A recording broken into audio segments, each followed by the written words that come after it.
Hello friends, I am Dr. Virendra Mudnur, consulting orthopedic surgeon at Apollo Spectra Hospitals, Kondapur, Hyderabad. I am specialized in arthroscopic procedures of the knee and the shoulder. Let us go through the anatomy of the knee joint. This is the knee model. Knee is made up of four important bones: the thigh bone, the shin bone, fibula, and the patella. The main weight bearing happens between the femur and the tibia. Every joint, when a joint is formed, the two articulating bones have a covering layer of cartilage. So the thigh bone is covered by a layer of cartilage, shin bone by another 6 to 8 millimeters of cartilage. So these two articulated surfaces have a cartilage on either side to reduce the coefficient of friction between these two surfaces. Knee joint is basically a hinge joint. Hinge joint in the sense it is only a single plane movement. If you take a hip shoulder joint or a hip joint, it is a ball and socket joint which has a multi-plane movement, whereas in the knee it is a one plane movement. But if you look at the anatomy of the knee joint, it is not a anatomical hinge. If you look at the door hinges, there is a interlocking of the two surfaces, whereas the knee there is no interlocking of the bones. So for this to act as a hinge, we require four important ligaments. One ligament is on the lateral side of the knee or the outer side of the knee, called as the lateral collateral ligament. One on the inner side of the knee, called as the medial collateral ligament. These are outside the joint, they are called as collaterals. There are two ligaments inside the joint.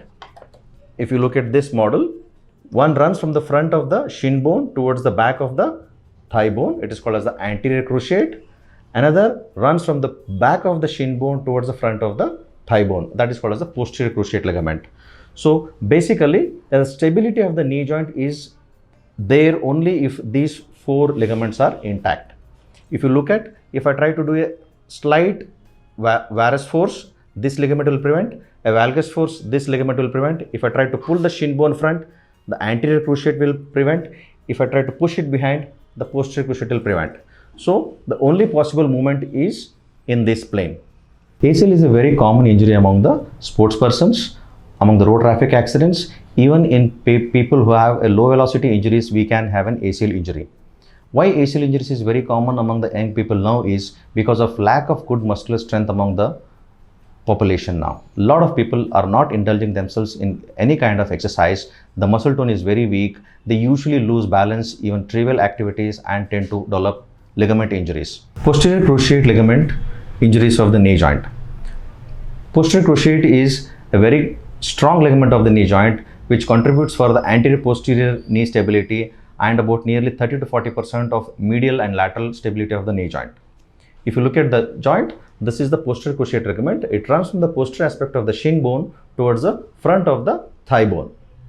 Posterior ligament injuries are commonly missed because posterior cruciate ligament injuries will usually not manifest with a great instability. They usually manifest with pain chronically after 2 to 3 years. Most of the patients visit usually after 2 to 3 years of their injury. Of course, during the early part of knee injuries, we can identify easily depending on the clinical examination. These patients will require a reconstruction work for the PCL injuries.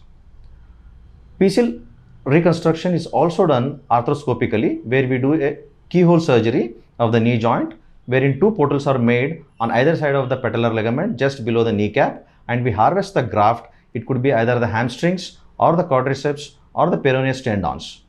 Here we make tunnels in the shin bone and the femur bone and fix the ligament either with ligament loops or biodegradable interference screws or titanium interference screws. Post-operatively, the patient is usually given rest in a long knee immobilizer for about 3 to 4 weeks, after which he is put on an aggressive physiotherapy. Physiotherapy is a very important aspect wherein we train the patients in strengthening of his quadriceps muscles, which is very important.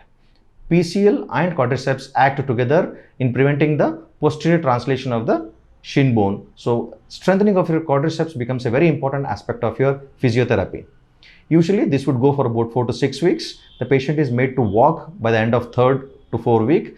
First 3 weeks we keep them non-weight bearing. After 3rd week we ask them to take weight bearing as tolerated.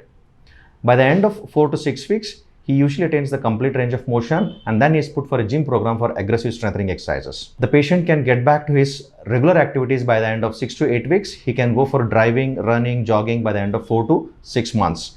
He can get back to his sporting activities by the end of 6 to 9 months. For further queries and consultations with me, you can visit agileortho.in. Thank you.